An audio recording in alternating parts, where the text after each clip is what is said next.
I'm an American attorney with Tor Eklund Law, PLLC, practicing computer law in state and federal courts around the United States. Mhm. What's your advice about the accusation against Morocco as a lawyer? It's an accusation, and that's all it is until we can see the math, until we can see the forensics to prove those conclusions. Mhm. So do you think that they use the technology illegally? I can't make any comment on that until I see their math and see their forensics. Without producing the forensics, we can't draw any conclusions, and those accusations remain just that, accusations. Mhm.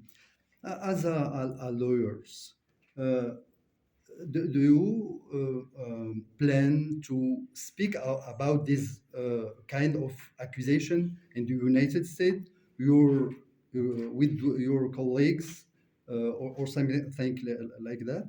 I mean, certainly, we are always trying to get clear and concise uh, forensics from anyone we're dealing with. As I mentioned in the press conference, we have a similar case going on in Washington, D.C., where Chainalysis has failed to provide their work, failed to provide their forensics.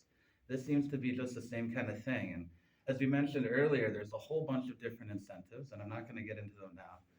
But what the fact remains is that in order to make those accusations anything more than accusations, we need to see the math and the science behind those accusations. We need to see the forensics. Mhm. You spoke about junk science. What means junk science? Junk science is a term that's used in the United States.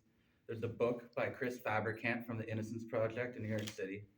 And junk science are digital forensics or any other kind of forensics that lead to innocent people going to prison because they're incorrect. And they don't necessarily need to be incorrect, they could just be not well proven.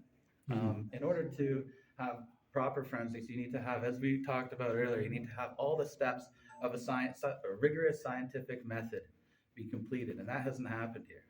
Mhm. So, in the case of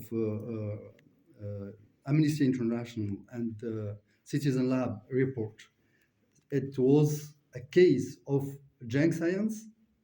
It appears such until we can see further forensics. Mhm. They haven't shown their work. So, it's a case of junk science. It appears to be a case of junk science, yes. Okay. Thank you very much. Thank you.